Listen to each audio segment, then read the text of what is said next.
Alors demain soir, c'est le 7 Rejvan. En Eretz Israël, le 7 Rejvan, c'est la date où on commence à demander les pluies. Barech Alenu. Et une question qui m'a dérangé hier soir. Dans la prière, on prie pour tout. On prie pour la guérison. On prie pour avoir l'intelligence. On prie pour faire teshuva. On prie pour la Géoula.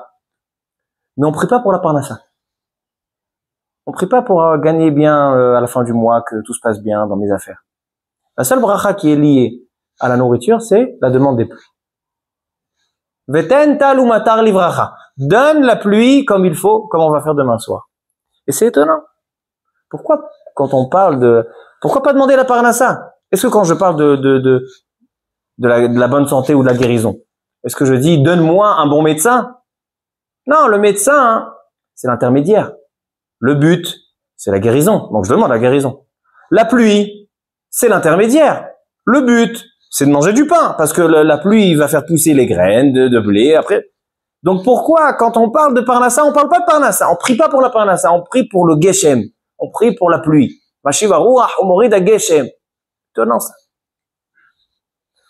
Deuxième question, elle est encore plus forte. C'est aujourd'hui, pour manger, on n'a plus vraiment besoin de pluie. Aujourd'hui, avec le monde moderne, qui prennent des eaux de mer ou des eaux et ils arrivent à arranger l'eau, à adoucir l'eau. Aujourd'hui, on a presque plus besoin, encore presque plus besoin de pluie. Mais dans quelques années, j'imagine qu'il y aura plus besoin du tout de pluie. Donc a priori, cette bracha, elle est complètement erronée. On n'est pas dans. C'est pas grave. Aujourd'hui, si on peut s'arranger avec sans eau de pluie, on peut trouver l'eau ailleurs. Donc pourquoi? Mashiva ruach umorida geshem, barech alenu. Et celui qui a oublié barech alenu, la tfila, il faut la refaire. C'est quoi le Inyan? Encore une question. La Gemara dit au début de Maseret Ta'anit, vous savez qu'il y a un traité entier dans le Talmud qui parle que des pluies. Il y a une Gemara qui parle que de Shabbat, et loi de Shabbat où il y a 39 melachot. Ça je comprends, il y a besoin d'un traité talmudique pour Shabbat. Mais il y a un traité talmudique qui parle que des pluies, c'est le traité Ta'anit. Qu'est-ce qu'on fait quand il n'y a pas de pluie? On va faire une Ta'anit des jeûnes, etc. Et comment la Gemara commence? Comment ce traité talmudique ouvre ses portes? En disant que Akadosh Baruch Hu, quand il donne des pluies, c'est comme si il a ressuscité un mort. Comme s'il a fait accoucher une femme. Ata gibor le'olam Hashem. Mechayem etim ata. On dit à Hashem, tu es très fort. Tu ressuscites les morts. Tu vas ressusciter les morts. Mechayem etim ata. Rav le'oshia, mashiva ruach umorida geshem. Qu'est-ce qu'on met en même temps avec le Triat Ametim, Mashiva ruach umorida geshem. Et après on dit quoi? Rofeh holim, Pokeach ivrim, tout ça. On parle de la femme qui accouche. Pourquoi tu mets en même lieu? Ressusciter des morts, c'est un miracle. Un accouchement, c'est un miracle. La pluie, c'est la nature. Et la Gemara, elle dit qu'il y a des rachet et votes. Le mot mafteach. C'est quoi mafteach? La clé. Akadosh Baruch Hu, il a donné la clé de tout ce qu'il y a dans le monde. La guérison, il a donné la clé à des anges. Guérison, il a donné au Malach Raphaël. Chaque chose, il a nommé des délégués. Mais il y a des choses où les clés, il les a gardées dans sa main, le mafteach. Il y a une clé qu'il a gardée. C'est quoi mafteach? C'est matar, la pluie. Mafteach, c'est le mot même. Pe tavret. Mafteach, c'est matar. Tchiyat ametim. Haya, c'est la femme qui accouche. Et Pe, c'est parnassa. Pourquoi la pluie fait partie des choses qu'Hachem garde dans ses mains, comme la résurrection des morts? C'est incompréhensible, je comprends rien. Pourquoi c'est si important? Il y a des pays où il pleut jamais. Vous savez, en Égypte, il n'y a pas beaucoup de pluie. Comment ils sont alimentés? Par le Nil. Ah non, Makara, il n'y a pas de pluie. Ouvrez le Chumash. Le Chumash dans le livre de Devarim, Parashat Ekev. Moshe Rabbeinu, il vient et il dit à Am Israël, écoutez, s'il vous plaît mes enfants, s'il vous plaît Am Israël, soyez gentils. Parce que vous allez arriver en Eretz Israël, la terre la plus belle du monde. Qu'est-ce qu'il y a de beau en Eretz Israël qu'il n'y a pas dans tout le monde? Il dit Moshe Rabbeinu dans Parashat Ekev, Perek Yud, Pasuk Yud. Ki haaretz asher ata bashama lerishta lo keretz Mitzrayim hi. Elle est différente, la terre d'Israël, que la terre d'Égypte. Parce que la terre d'Égypte, comment tu vas pouvoir arroser? Veishkita beraglecha keganayara. Comment on arrose les plantes, la végétation? Avec tes pieds. Tu vas chercher dans le Nil, tu cours, tu vas chercher dans le Nil, tu reviens. Tu vas chercher dans le Nil, tu reviens. Avec tes pieds. Beraglecha veishkita beraglecha. Aval eretz vehaaretz asher atem ovrim shama. Mais quelle est la grandeur d'Eretz Israël? C'est une terre. Eretz harim uvkaot limtar hashamaim, le matar du ciel, tishtemaim. L'eau, elle vient de la pluie. C'est ça ce qu'il y a en Eretz Israël? C'est que l'alimentation est par le ciel, non pas par mes pieds? Qu'est-ce qui se passe? C'est quoi ces pluies-là? Qu'est-ce qui se cache dans ces pluies? Je termine par une dernière question et je réponds. La suite du traité Ta'anit, page 7b et 8b. Écoutez bien. Dis-moi, Rabbi Gilbert, si tu connaissais ces phrases. Des phrases, je vous lis des phrases comme ça, au hasard. Elle dit la Gemara. Gadol yom agshamim, grand est le jour des pluies, keyom shenivra shamayim va'aretz, comme le jour de la création du monde. Ah, ça paraît poussé là. Keyom shenivreu shamayim va'aretz. Bon, je continue, hein.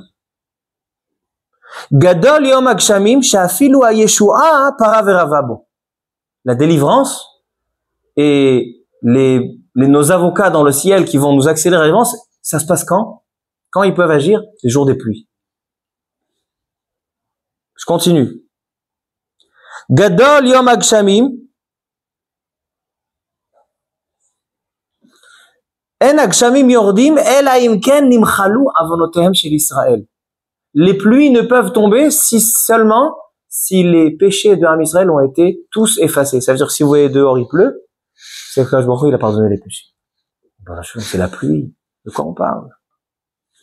Dernière chose, 8b. Gadol yom agshamim keyom kibbutz galuyot. Grand est le jour de la pluie comme le jour où tous les Juifs viendront en Eretz Israël. La question, elle est compréhensible. Hein? C'est un peu bizarre, hein, toute l'importance qu'on donne aux pluies. Et non seulement ça, c'est que dans la prière, on parle même pas de Parnassa. On parle que des pluies. À 2 reprises. Mashiva roach mored hageshem au début, et après Barech Halel. Réponse. Ça, c'est un hergesh. Quelque chose que j'ai ressenti, j'ai pas trouvé dans un livre. Donc vous avez le droit de pas être d'accord. Moi, je pense comme ça. Akadosh Baruch Hu, il a 2 manières. Plus exactement, Akadosh Baruch Hu, il nous montre, quand il fait tomber la pluie, qu'il est intéressé qu'on vive dans ce monde. C'est-à-dire, quand il y a pas de pluie, je n'ai pas de message d'Hachem qui veut que je vive. C'est-à-dire que Hachem, il a par exemple, en Égypte, chez les idolâtres, il leur a fait un fleuve, une piscine, il leur a mis là-bas des eaux. Allez boire, utilisez ce que vous voulez. Même si je suis pas intéressé. Si vous pouvez crever, crevez. Am Israël, Akadosh Baruch Hu communique avec eux physiquement. Il leur donne la pluie. La pluie, c'est un message du ciel. Je veux que vous ayez de la vie. Je veux que vous continuez à vous développer sur terre. C'est pour ça que Geshem, le mot Geshem, ça vient du langage Gashmiyut. Akadosh Baruch Hu est intéressé que nous sommes là, que notre physique continue à se développer. Gashmiyut. J'ai entendu quelque chose de très joli aussi. Un Rav, je ne me rappelle pas de son nom. Je crois qu'il s'appelle Rav Londin, Chagai Londin, du Machon Meir. Il dit quelque chose de très joli. Il dit la pluie, elle a d'autres synonymes, elle a d'autres noms dans le Tanakh. Elle a Geshem, elle a aussi Matar, elle a aussi Maboul. Quelle est la différence entre le Matar et le Maboul? C'est que le Matar, c'est une pluie qui a une matara. Matar milachon matara, c'est-à-dire qu'elle a une cible, elle est ciblée. Quand il envoie chaque goutte, elle doit arriver dans un endroit bien précis. Mais le maboul, c'est milachon bilboul, c'est quelque chose qui a plus d'ordre, c'est-à-dire que le monde il n'a plus de raison d'être. C'est-à-dire que par l'eau qui tombe du ciel, Hachem nous communique est-ce qu'il veut qu'on vive ou est-ce qu'il veut, chas v'shalom, anéantir ce physique, cette gashmi. Et tout ça, c'est dans le Geshem. C'est pour ça que quand on prie pas sur notre parnassa. Prier sur notre parnassa, c'est rester petit. On prie à Hachem, Hachem, est-ce que t'es intéressé qu'on vive physiquement, gashmiyut? S'il pleut, Geshem. C'est pour ça que c'est une clé qu'Hachem a gardée dans ses mains, comme quoi? Comme Triyat Ametim et l'accouchement. Triyat Ametim, c'est quand il redonne la vie. L'accouchement, c'est quand il donne la vie. Et le Geshem, c'est quand il donne la vie. C'est la clé qu'il a gardée. La clé de la vie, Mafteach HaChaim, Hachem, il a gardé dans ses mains.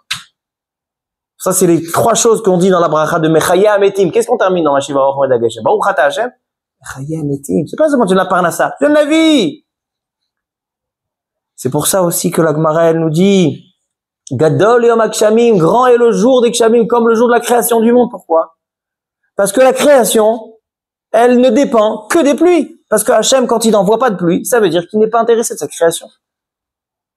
C'est pour ça que la Gemara, elle dit que Gadol Yom HaGshamim, comme le jour où Akadosh Baruch Hu, c'est le Gadol Yom HaGshamim, comme le jour où Kibbutz Galuyot, où il fait ramener tout le monde pour les faire vivre en Eretz Israël. Gadol Yom HaGshamim, que ce jour-là, Akadosh Baruch Hu, il est mochel sur tous les avonot. Pourquoi? Parce que si on a des averot, alors Hachem ne veut pas qu'on vive. Donc il nous envoie la vie, c'est-à-dire qu'il est mochel à l'avonot. Ça, c'est la puissance de Baruch Halel. Alors donc voilà, c'est ce que j'avais à dire sur les pluies. Vous êtes d'accord, vous êtes d'accord, vous n'êtes pas d'accord, c'est pas grave. Baruch Adonai Le'olam, Amen ve Amen.